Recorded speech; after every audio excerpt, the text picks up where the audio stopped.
Hello guys, நம்ம இலக்கிய சீரியல்ல என்னென்ன சுவாரஸ்யமான விஷயங்கள் நடக்க போகுதுன்ட்டு இந்த ஒரு குட்டி ப்ரோமோவா பார்க்க போறேங்க. என்னென்ன சுவாரஸ்யமான விஷயங்கள் நடக்க போகுதுன்னாக்கா, இந்த ஒரு சமயத்துல எப்படியாச்சும் பார்த்தோன்னாக்கா, நம்ம இலக்கியா பார்த்தோன்னா என்ன பண்ணியிருப்பாங்க, ஒவ்வொரு அடியும் பார்த்தோன்னா தரமா நம்ம எஸ்எஸ்கேக்கு பார்த்தோன்னா குடுத்துருப்பாங்க இல்லையா? அவரு என்ன பார்த்தோன்னாக்கா, அந்த இடத்துல இப்ப இவ்வளவு பார்த்தோன்னா நம்ம இலக்கியாவ எதுவும் பண்ண முடியல. ஆனா இந்த சமயத்துல நாம என்ன பண்ண முடியும், பக்காவா பார்த்தோன்னாக்கா அவனோட புருஷன் கௌதம் கடிச்சா இவளுக்கு வலிக்கும்ல அப்படின்னு சொல்லிட்டு அவர் என்ன பண்ணாருனாக்கா, இப்ப அடியாளுங்கள வச்சு இப்ப நம்ம கௌதம் போட்டு தள்ளணும். அதான் அவரோட நோக்கம் அப்படின்னு சொல்லிட்டு என்ன பண்ணியிருப்பாரு, இப்ப நம்ம இலக்கியாவும் நம்ம கௌதமும் கார்ல போயிட்டு இருப்பாங்க. கார்ல போயிட்டு இருந்தா அவங்க 2 பேருமே பார்த்தீங்கன்னாக்கா, இப்ப எந்த ஒரு டிஸ்டர்ப் பண்ணாம யார தாக்கணும், நம்ம கௌதம் அடிச்சா அந்த இடத்துல நம்ம இலக்கியாவுக்கு வலிக்கும்னு சொல்லிட்டு அவர் என்ன பண்ணாங்கன்னா, அடியாள அடைஞ்சு இப்ப ரவுடிங்க எல்லாம் என்ன பண்ணாங்க, நம்ம கௌதம் பார்த்தீங்கன்னா ஒரு கடைக்கு போவாங்க. அந்த கடையில பாதியிலே பார்த்தீங்கன்னா நிப்பாட்டி நம்ம கௌதம கத்தியால குத்த போறாங்க.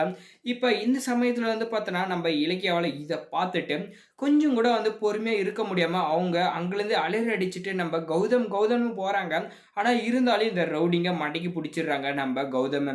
அவருமே பார்த்தோன்னாக்கா, இப்ப என்ன பண்றது, ஏது பண்றதுன்னு தெரியாம ஒரு தவிப்புல இருக்காங்க. நம்ம இலக்கிய எப்படியாவது காப்பாத்துறோம்னு நினைச்சோம். அதே மாரி தான் மாஸ் காட்டி என்ன பண்ணாங்கன்னா, இப்ப ரவுடி கத்தியால குத்த போகும்போது குறுக்க போய் நின்றுறாங்க.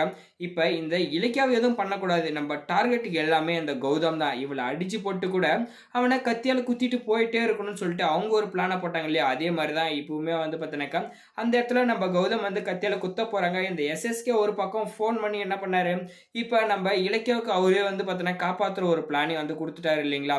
இப்ப கௌதம் இவங்கலாம் எஸ்எஸ்கேவோட ஆளுங்க. இவங்கள சும்மா விடக்கூடாது அப்படின்னு சொல்லிட்டு நம்ம இலக்கியா கையிலயே சொல்லிடுறாங்க. இலக்கியா என்ன பண்ணாங்க, கோவப்பட்டு அந்த இடத்துல பார்த்தீங்கன்னா, இப்ப தடுக்கணும்னு சொல்லிட்டு ஒரு முயற்சி பண்றாங்க. இப்ப நம்ம கௌதமும் ஒரு பக்கம் போராடிட்டு இருக்காங்க. அவரோட உயிர் பார்த்தீங்கன்னாக்கா, இப்போ ஒரு போராட்டத்துல தான் இருக்கு. இந்த ரவுடிங்க நம்ம கௌதம் கத்தியால குத்துவாங்களா, மாட்டாங்களா? அப்படி குத்துனா நம்ம இலக்கியோட பதிலடி வேற மாரி இருக்கும் அப்படின்னு கூட சொல்லலாம். ஏன்னா, என் லைஃப் மொத்தமே பார்த்தீங்கன்னாக்கா, நம்ம கௌதமுக்காக அர்ப்பணிச்சாலே அர்ப்பணிச்சுருவேன். நீங்க குத்தணும்னாலும் என்ன தாண்டி தான்டா குத்தணும் அப்படின்னு சொல்லிட்டு மாஸா அங்க நின்னுட்டு இருப்பாங்க. இப்ப ரவுடிங்கள பார்த்தீங்கன்னாக்கா, அந்த இடத்துல நம்ம கௌதமும் இலக்கியாவும் அடிச்சு போட்டு என்ன பண்ணணும், மாசா பார்த்தோன்னாக்கா, அந்த எஸ்எஸ்கே பார்த்தோன்னாக்கா, சரியான தண்டனை அவருக்கு குடுக்கணும். ஒவ்வொரு டைமும் நம்ம இலக்கியா கையிலயும், நம்ம கௌதம் கையிலயும் மூக்கு உடைஞ்சிட்டு தான் போறாங்க. ஒவ்வொரு விஷயம் பண்ணும்போதும். இருந்தாலே ரொம்பவுமே வெட்கங்கெட்டு, மானங்கெட்டு அந்த இடத்துல என்ன பண்றானாக்கா, அவள பழி வாங்கணும் அந்த இடத்துல அப்படின்ற ஒரு கான்செப்ட்ல மட்டுமே தான் இருக்காங்க. அவரு திருந்தி வாழ்வாரா, மாட்டாரா அப்படின்ற வழிக்குள்ள இவங்களுக்குமே பார்த்தோன்னாக்கா, நெறைய பிரச்சனை ஒவ்வொன்னா உருவாகிட்டு தான் இருக்காங்க. ஒவ்வொரு பிரச்சனையிலயும் இவங்களும் மன்னிச்சு விட்டுட்டு தான் இருக்காங்க.